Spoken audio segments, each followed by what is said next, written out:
मरणजंता पलटि जातीय राजपथ डुबुरी राजपथ और ब्राह्मणी सेतु प्रति एनएचआई प्रतारणा को नहीं भुवनेश्वर में अभिनव ढंग से दाबी जणाई सचेतन नागरिक मंच।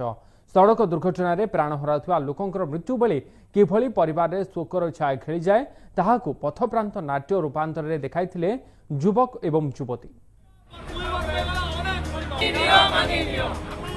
सत्य घटनार दृश्य को नहीं नाट्य रूपांतर भुवनेश्वर एनएचआई ऑफिस सम्मुखें अभिनव ढंग से दाबी। सड़क दुर्घटन प्राण हराइथिबा परिवार को हराइबार दुख को पथप्रांत नाटक देखाई जाजपुर सचेतन नागरिक मंच। एथिरे सामिल होइथिले युवक और किन्नर। तुरंत एनएच 53 चंडीखोलू डुबुरी राजपथर निर्माण पर अभिनव उपाय दाबी करथिले माने।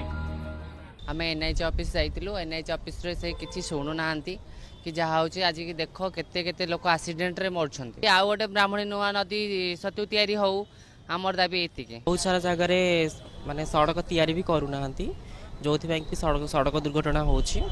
रास्ता रे पानी जमिकी रास्ता खराब होची। समस्ते कहीं लोक मान को कहउछंती खाली हेलमेट पिंधिबा भी दरकार, रास्ता तैयारी करिया भी दरकार।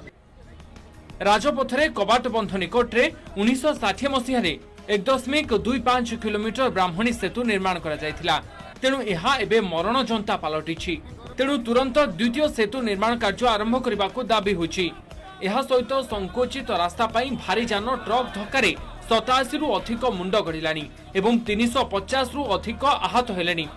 एथिपाई तुरंत चारिथाकिया रास्ता निर्माण करा जाउ बोली एनएचआई कर्तृपक्षଙ୍କୁ दाबी करिसंती सचेतन नागरिक मंच।